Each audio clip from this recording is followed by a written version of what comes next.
Hello friends, welcome back to the fan fiction stories. अगर आप मेरे चैनल पे नए होंगे तो सब्सक्राइब जरूर कीजिए और नोटिफिकेशन बेल भी ऑन कर लीजिए। पिछले पार्ट में हमने देखा था इबो जान के लिए लंच लेके आया होता है और इस पार्ट में हम देखते हैं वैंकिंग जान की लव लाइफ आगे बढ़ते हुए देखकर एंजॉय कर रही थी। उसे याद आता है कि वो एक तरह से सिंगल नहीं है, उसके पास भी कोई है जो उसके लिए लंच बाय कर सकता है। तो वो वहाँ से चैंग के ऑफिस की तरफ जाती है। वीआईपी डिपार्टमेंट में अंदर जाने के बाद वैंकिंग देखती है चैंग फ्रंट डेस्क पर ही खड़ा होता है, तो वो उसे ग्रीट करती है। वो उसे ग्रीट कर पाता उससे पहले ही वो देखती है चैंगशा और उसका मैनेजर लिफ्ट से बाहर आ रहे होते हैं। वैंकिंग उसे ग्रीट करते हुए कहती है, मिस यू, आज आपको यहाँ क्या लेके आया? चैंगशा को कुछ टाइम लग जाता है कि वैंकिंग क्या कह रही है। उसके बाद वो जवाब देते हुए कहती है, मैं मेरे अंकल के फॉलोअप के लिए आई हूँ। वैंकिंग जवाब देते हुए कहती है, लेकिन तुम्हारा आज कोई अपॉइंटमेंट नहीं था। वो जान का शेड्यूल अच्छे से नहीं जानती थी, लेकिन वो श्योर थी चैंगशा शेड्यूल में नहीं थी। चैंगशा कहती है, हाँ आज मेरा फ्री टाइम था, मैंने सोचा कि एक वीक वेट करने के बजाय मैं आज ही चली आती हूँ क्योंकि तब मैं बिजी रहूंगी। वैंकिंग हो करते हुए चैंग की तरफ टर्न करते है, जैसे अब तुम्हारी बार, कुछ कहो।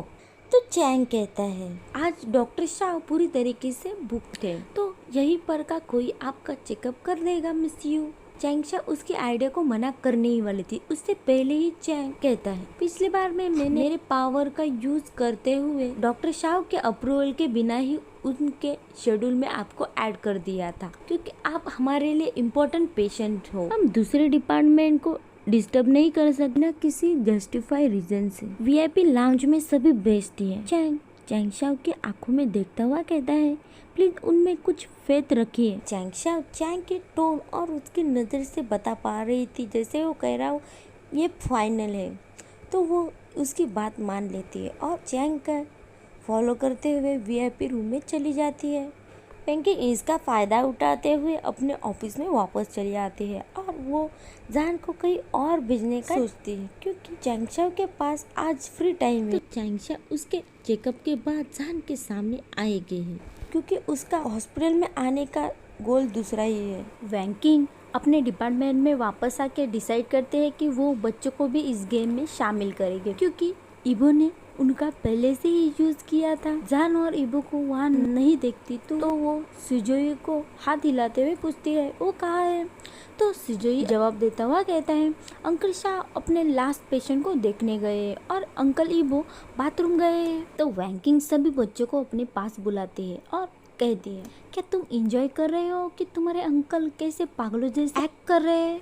बच्चों को कुछ टाइम लग जाता है उसकी बात समझने के लिए। जब उन्हें समझ आता है तो वो सभी अग्री होते हुए नोट करते हैं। वैंकिंग कहती है, तो मुझे तुम्हारी हेल्प की ज़रूरत है। वो जल्दी से चैंगशा के आने के बारे में बताती है, हमें उसे ईजान से 1 घंटे तक दूर रखना है। सिजुई और जिंगलिंग जल्दी ही अग्री हो जाते हैं क्योंकि उन्हें समझ आया कि ये उनके प्यारे अंकल की एनिमी है। जब तक जिंगी और जीजान की बात है वो थोड़ा हिचकिचा रहे थे क्योंकि वो पर्सनली चैंगशा को जानते थे। वो उनके लिए जेंटल और नाइस आंट थी जो उनके लिए हर टाइम प्रेजेंट लेके आती थी, इसलिए वो उसे पसंद करते थे। हालांकि जब उन्होंने देखा कि इबो अंकल जान को कैसे ट्रीट करते हैं तो उन्हें समझ आया कि उनके अंकल चैंगशा से ज्यादा इस पर्सन को लाइक करते हैं क्योंकि उनके अंकल फैमिली के अलावा ऐसे स्माइल किसी को नहीं देते। उन्होंने पहली बार देखा कि उनके अंकल किसी और को स्पॉइल कर रहे हैं। खानों के तरफ तो देखो, जिंगी ने तो कभी अपने बर्थडे पे भी इनमें से आधा कभी नहीं रिसीव किया है। इतना वो चैंगशा को पसंद करते थे, उससे ज्यादा वो इबो की खुशी चाहते थे, तो वो उसके लिए अग्री हो जाते हैं। और दूसरी बात ये भी थी कि वैंकिंग ने उनके लिए डिजर्ट की ऑफर दी थी। जब इबो और जान वापस आ जाते हैं तो बच्चे उन्हें खींचते हुए लंच के लिए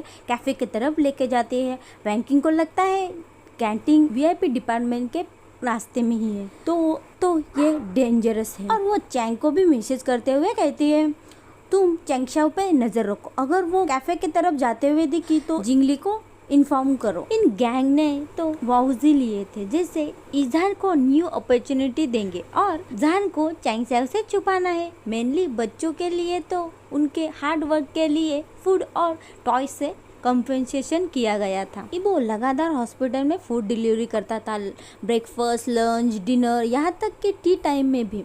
और वो बच्चों का एक्सक्यूज यूज करते हुए बॉदर नहीं करता था और सभी उसे इस बारे में सवाल पूछना भी बंद कर दिए थे क्योंकि उन्हें कुछ वीक से फ्री फूड मिल रहा था। एक बार वेनिंग गलती से कह देता है कि जहान का खाना बहुत अच्छा होता है तो इबो अपनी एक एब्रो ऊपर करता हुआ जहान की तरफ देखता है और वेनिंग से सवाल पूछता हुआ कहता है, क्या वो ग्रेट कुक है? वेनिंग कहता है, तुमने ट्राई नहीं किया है? वैंकिंग उसका मुंह बंद करते हुए कहती है, जहान तुम ऐसे कैसे कर सकते हो?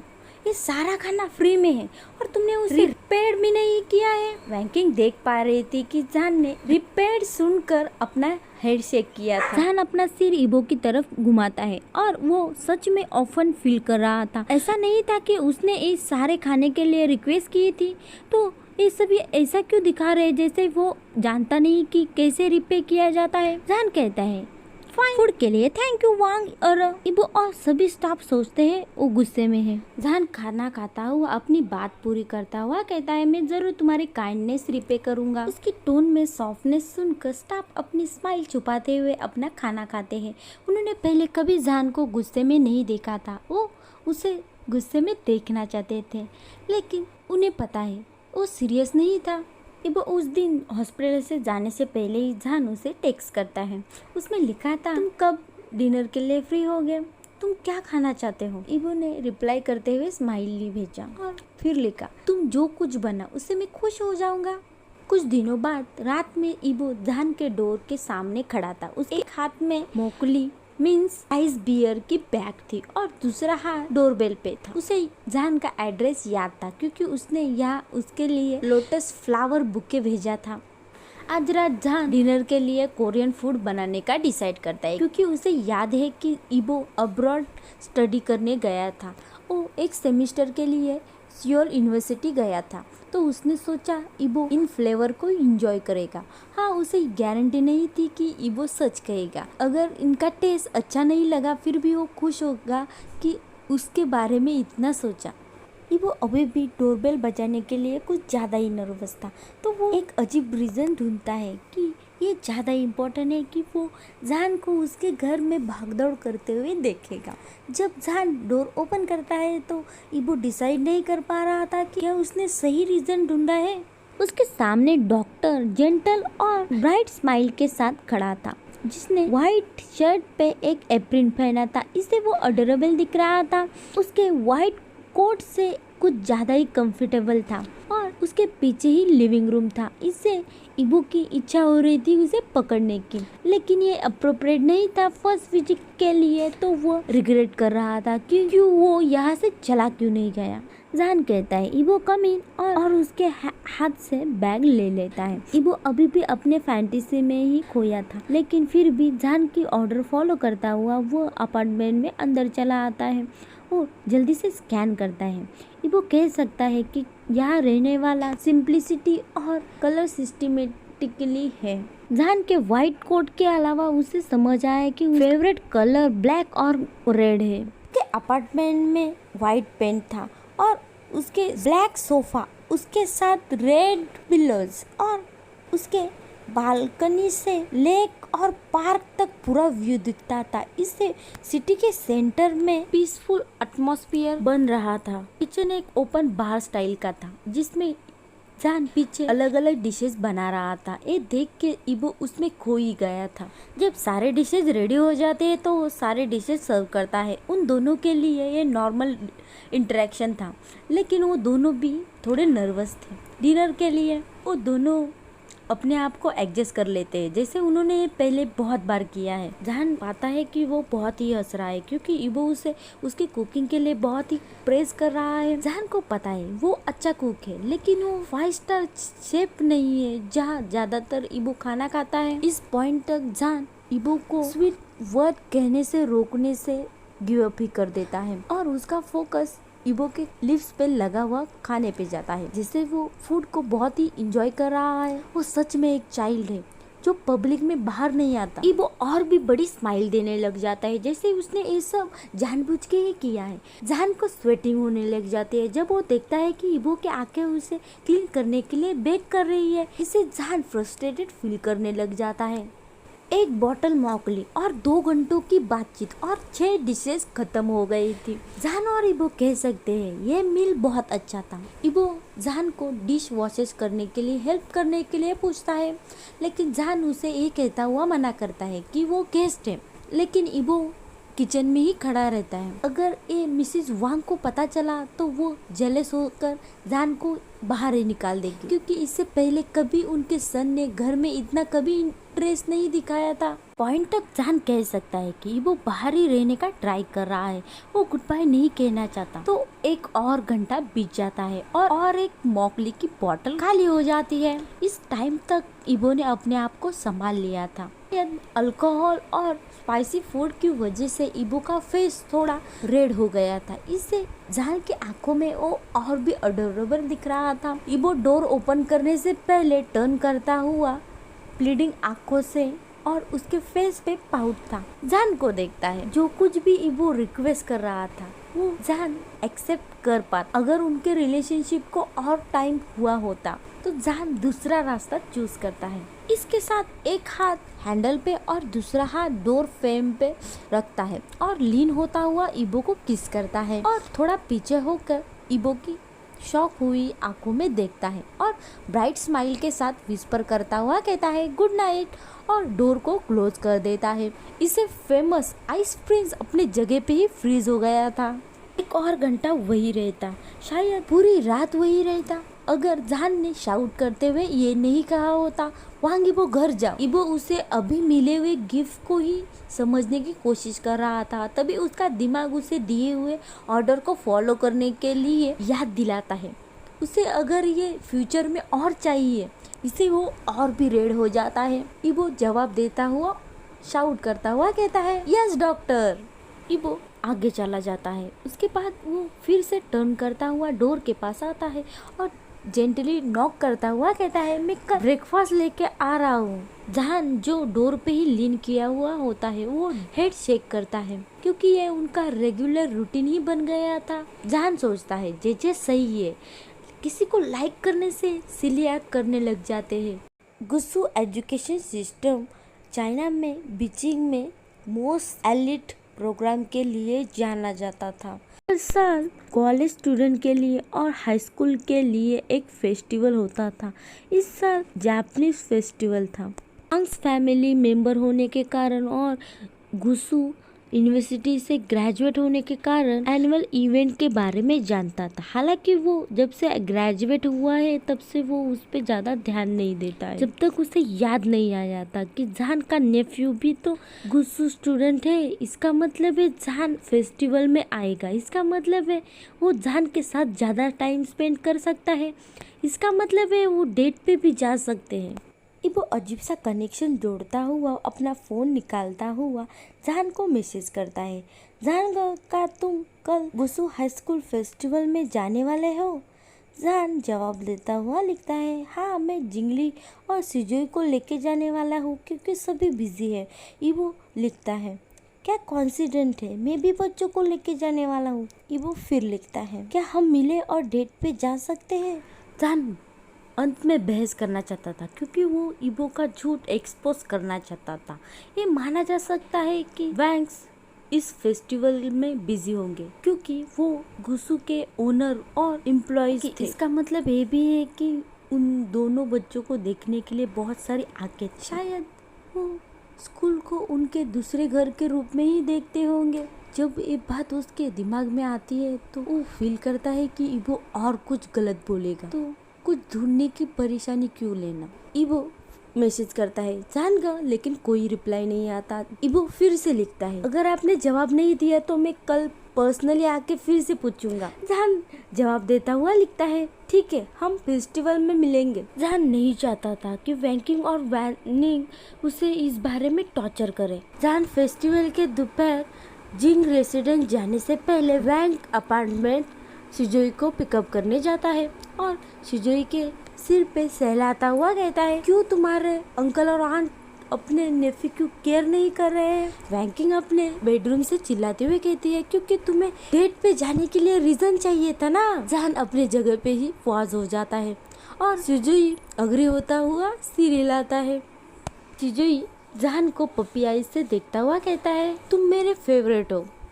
वैनिंग पीछे से आकर सुजोई का सिर नीचे पुश करता हुआ कहता है, धोखेबाज। सुजोई कहता है, लव यू अंकल वैनिंग, और वहाँ से दौड़ता हुआ डोर की तरफ जाता है। वो वहाँ से गायब हो पाता उससे पहले कहता है, अपने डेट पे एंजॉय करना। सुजोई की बातों से वैंकिंग और वैनिंग पे शक करने लग जाता है, क्योंकि उसे याद है वैनिंग का न्यू बॉयफ्रेंड गुस्सू में टीचर है, तो वो जरूर फेस्टिवल अटेंड करने वाला होगा। और वैंकिंग के लिए क्यों चैंग जिंगली की केयर नहीं कर रहा है? तब उसे समझ आता है कि रीजन की जरूरत का मतलब क्या था। उन सभी ने अपने नेफ्यूज को छोड़ दिया। फेस्टिवल 5 बजे शाम को स्टार्ट होने वाला था, लेकिन यानली ने जहान और सुजोई को लंच के लिए ही इनवाइट किया था।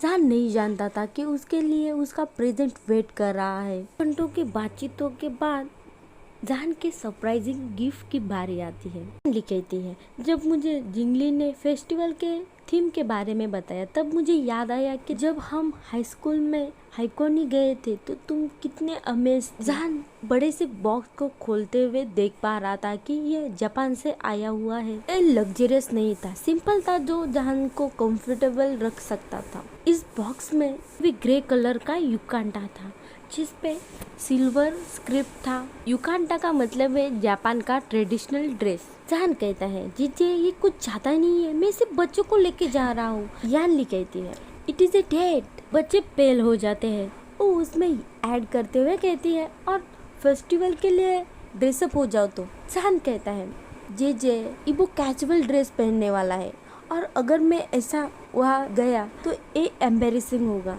जिनली कहता है, वो भी युकाटा पहनने वाला है। जहान उसकी तरफ देखता है, जैसे तुम्हें कैसे पता है? जिंगली कहता है, मदर ने जब कहा कि तुम फेस्टिवल में युकाटा पहनो, तब मैंने वांग्स ब्रदर को बताया था, उन्होंने इबो को बताया। उसके बाद मैंने सुना वो आज वही पहनने वाला है। जिंगली जहान की तरफ देखता है और शरारत करता हुआ कहता है, मेरे पास पिक्चर है, आप देखना चाहते हैं? जहान अपने आप में ही बिजी था, ये सोचता हुआ कि इबो युकाटा में कैसा दिखेगा। यानली इसका फायदा उठाते हुए जहान को गेस्ट रूम में रोप के साथ पुश करती है, उसे चेंज करने के लिए। दूसरी तरफ इबो अपना अपार्टमेंट का डोर ओपन करता हुआ अपने ब्रदर के फैमिली को ग्रीट करता है। सिचन स्माइल करता है, मैंगिया अपना सिर हिलाता है, और जिंगी और जीजन के मुंह खुले हुए थे। ओ इबो को ऊपर से नीचे तक देखते हैं और कहते हैं, नाइस आउटफिट। इबो ने अपने लिए ग्रे लाइट रोब चूज किया था, उसके साथ डार्क ब्लू स्क्रिप्ट जो जहान के शेड से सेम ही था। वो हर किसी चीज में ब्यूटीफुल दिखता था, और इससे तो उसके और भी फीचर हाईलाइट हो रहे थे। मैंगिया कहता है, हम बच्चों को फेस्टिवल से पहले ही यहाँ छोड़ रहे हैं, तुम्हें उनका ख्याल रखना है, राइट? इबो टाइम देखता है और कहता है, 2 घंटे पहले ही। मैंगिया अपने आई रोल करता है और सिचन उसे होल्ड करता है किसी भी फिजिकल अटैक करने से पहले। और सिचन अपने बच्चों को देखता हुआ आंख मारता है और कहता है, क्योंकि तुम्हारे अंकल तुम्हें एक्सक्यूज की तरह यूज कर रहे हैं, तो तुम्हें पता है ना तुम्हें क्या करना है। जिजहान कहता है, डोंट वरी फादर, जिंगली ने तो किस किस फूड स्टॉल पे जाना है इसकी लिस्ट ही बना ली है, और अंकल इबो ने कहा है वो जिंगलिंग और सुजोई को भी ट्रीट देंगे। इबो कहता है, अगर तुम आज पिग में टर्न हुए तो तुम एक्सपेक्ट मत करना मैं तुम्हें ढूंढता हुआ आ जाऊंगा। जिंगी इबो की तरफ टर्न करता हुआ कंफ्यूज होता हुआ देखता है और सोचता है क्यों उसके अंकल ऐसा सोच रहे हैं, आज क्या होने वाला है। जिजन हमेशा की तरह अपने स्टूपिड ब्रदर को इग्नोर करता हुआ अपार्टमेंट में चला जाता है, और मैंगिया अपने स्टूपिड सन के सिर पे रब करते हुए सिचन के साथ वहाँ से चला जाता है। जब 5 बज जाते हैं तो गुसु यूनिवर्सिटी के गेट स्टूडेंट और गेस्ट के लिए ओपन हो जाते हैं, जहां हमारे 2 मेन लीड्स अपने नेफ्यूज के साथ आ रहे थे। जब उनके रास्ते कनेक्ट होते हैं, जब वो एक दूसरे को देख पा रहे थे, वो दोनों खो ही गए थे। जहान उसे कॉम्प्लीमेंट देता हुआ कहता है, नाइस आउटफिट, क्या ये तुम्हारे कॉलेजेस में था? इबो अपने आप को जान के कमेंट से बचाता हुआ उसे याद आता है कि उसने उनके फर्स्ट डिनर पे भी यही कहा था। वो अपना गला साफ करता हुआ प्रे करता है कि जान ने उसका झूठ ना पकड़ लिया हो, लेकिन वो वही क्राइम फिर से रिपीट करता हुआ कहता है, हाँ सही है। इबो पूछता है, क्या ये तुम्हारे जीजे ने तुम्हारे लिए पैक किया है? इबो को पहले से ही जवाब पता था। जान को पता होने से पहले ही जान कहता है, हाँ उसने ही किया है। इबो कहता है उसे पता है तुम पे क्या ग्रेट दिखेगा, और जान को पूरी तरह से स्कैन करता है। जान अपने आप को ब्लश होने से कंट्रोल करता है और कहता है, मुझे इसकी जरूरत थी क्योंकि मैं वांग और ग्वांजी की तरह गॉर्जियस नहीं हूँ। तुम कुछ भी पहनो, तुम ग्रेट ही दिखते हो। जब उनकी आंखें फिर से मिलती है, उनके अडोरेशन से और उनके टीजिंग नेचर की वजह से वो दोनों भी साइलेंट हो जाते हैं। थोड़ी देर बाद जिंगली कहता है, ये कुछ ज्यादा ही हो रहा है। सुजोई कहता है, क्या हम उन्हें इंटरफेयर करें? जिंगी कहता है, क्या इंटरफेयर करें? वो एक दूसरे के घूर रहे हैं जैसे कंपटीशन ही है। जिनजैन कहता है, चलो यहाँ से जाते हैं, ऐसा नहीं है कि हम उनके साथ ही रहने का प्लान कर रहे हैं। जिंगी कहता है, लेकिन अंकल इबो हमें ट्रीट देने वाले हैं आज। जिनजैन कहता है, उन्होंने बहुत मनी दिया है अपार्टमेंट से निकलने से पहले। जिंगी हैप्पीली जिनजैन को फॉलो करता हुआ चला जाता है क्योंकि उसे पता है उसे उसका खाना मिलेगा। सुजोई वहाँ से बिना जान को कुछ कहे हुए जाते हुए हिचकिचा रहा था, लेकिन जिंगली उसे खींचता हुआ वहाँ से लेके चला जाता है। आज हम यही पे हमारा फैन फिक्शन खत्म कर रहे हैं। आपको ये फैन फिक्शन पसंद आया होगा तो लाइक कीजिए, कमेंट कीजिए, सब्सक्राइब नहीं किया होगा तो सब्सक्राइब जरूर कीजिए। और सॉरी इतने दिनों तक वीडियो नहीं आया, लेकिन आगे से रेगुलर वीडियो आएगा। Thank you for watching.